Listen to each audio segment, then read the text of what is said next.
Hello दोस्तों, फिर से स्वागत है आपका स्टोरी विद सुषमा में। तो चलिए जानते हैं अनंत चतुर्दशी की पूजन विधि कैसे करते हैं। यह व्रत सुबह से शाम का होता है। इस व्रत में एकादशी की तरह अगले दिन का पारण नहीं होता है। प्रातः काल स्नान करके भगवान विष्णु के चतुर्भुज रूप का पूजन करें। इसके बाद एक धागे को कुमकुम, केसर और हल्दी से रंग कर अनंत सूत्र तैयार करें। इसमें 14 गांठें लगी होनी चाहिए। इसे भगवान विष्णु की तस्वीर के सामने रखें। भगवान विष्णु और अनंत सूत्र की षोडशोपचार विधि से पूजा शुरू करें और भगवान विष्णु के मंत्रों का जाप करें। पूजन के बाद अनंत सूत्र को बाजू में बांध लें। इसमें पूरे दिन फलाहार नहीं ले सकते। इसमें सिर्फ शाम के समय ही नमक ले सकते हैं। इस व्रत का अपमान नहीं करना होता है। इस व्रत में भगवान विष्णु को चरणामृत चढ़ाएं। शाम को नारायण का पूजन करें। फलाहार बनाने के बाद सबसे पहले भगवान को भोजन कराएं। उसके पश्चात पूरे परिवार में प्रसाद बांटें। एक विशेष बात ध्यान रखें कि स्वयं भी किसी के घर का भोजन ना करें, बल्कि किसी को अपने घर का प्रसाद के रूप में भोजन कराएं। तभी आपको पुण्य प्राप्त होगा। तो चलिए जानते हैं अनंत चतुर्दशी का महत्व।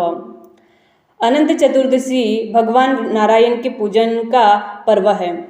इस दिन भगवान विष्णु ने 14 लोगों यानी तल, अतल, वितल, शुतल, तलातल, रसातल, पाताल, भुवा, स्वा, जन, तप, सत्य, मोह की रचना की थी।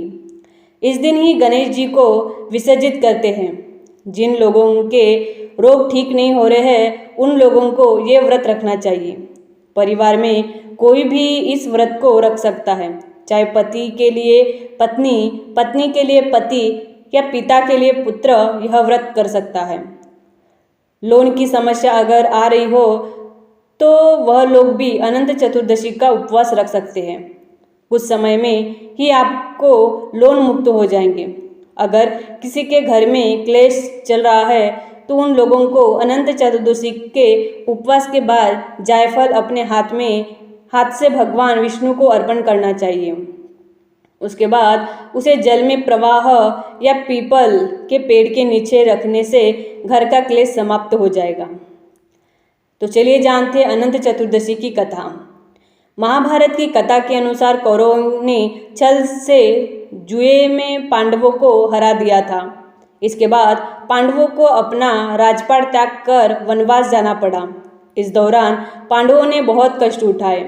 एक दिन भगवान श्री कृष्ण पांडव से मिलने वन पधारे। भगवान श्री कृष्ण को देखकर युधिष्ठिर ने कहा कि हे मधुसूदन, हमें इस पीड़ा से निकलने का और दोबारा राजपाट प्राप्त करने का उपाय बताएं।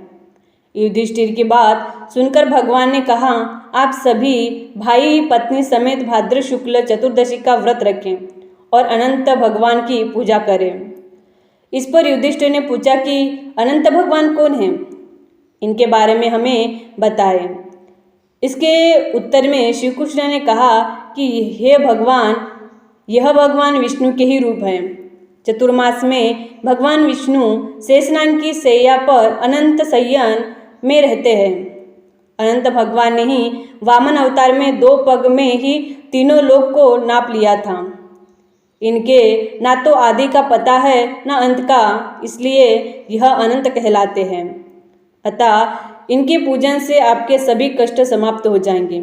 इसके बाद युधिष्ठिर ने परिवार सहित यह व्रत किया और पुनः उन्हें हस्तिनापुर का राजपाट मिला। यह थी अनंत चतुर्दशी की कहानी और उसके नियम। अगर वीडियो पसंद आया हो तो वीडियो को लाइक, शेयर और सब्सक्राइब जरूर करना।